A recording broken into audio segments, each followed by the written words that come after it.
ఆరోగ్యంగా ఉన్న వ్యక్తి మనం సాధారణంగా HbA1c టెస్టులు చేయించుకోవడం కావచ్చు, లేదా ప్రతిరోజు ఎక్సర్సైజ్ చేయడం కావచ్చు, ఎలాంటి చర్యలు చేయడం వల్ల మనం డయాబెటీస్కు దూరంగా ఉండే అవకాశం ఉంది? ఫస్ట్ అండ్ ఫార్మోస్ట్ ఫ్యామిలీలో డయాబెటీస్ ఉంటే ఒక పేరెంట్కి ఉంటే 50% 40% ఛాన్స్ ఉంటుంది అంట అవడానికి. ఓకే. ఇద్దరు పేరెంట్స్కి ఉంటే 80 to 90% ఛాన్స్ ఉంటుంది.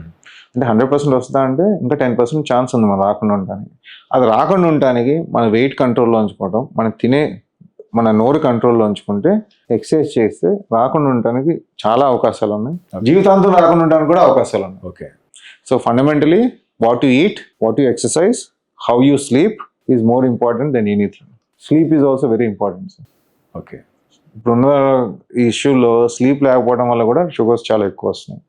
ఇంకోటి నైట్ డ్యూటీస్ ఇప్పుడు చేస్తున్నారు కదా, సో బయోలాజికల్ సైకిల్ కూడా మారటం వల్ల కూడా షుగర్స్ బీపీ అనేది ఎక్కువ అవుతున్నాయి. సో దిస్ డిఫరెంట్ వేస్ అనమాట. మనం నోట్లో ఏం పెడుతున్నాం, ఎన్ని అడుగులు నడుస్తున్నాం, ఎంతసేపు నిద్రపోతున్నాం, ఈ 3 చేయగలిగితే సగం మనం ప్రివెంట్ చేసుకుంటానికి చాలా హెల్ప్ చేస్తున్నాం.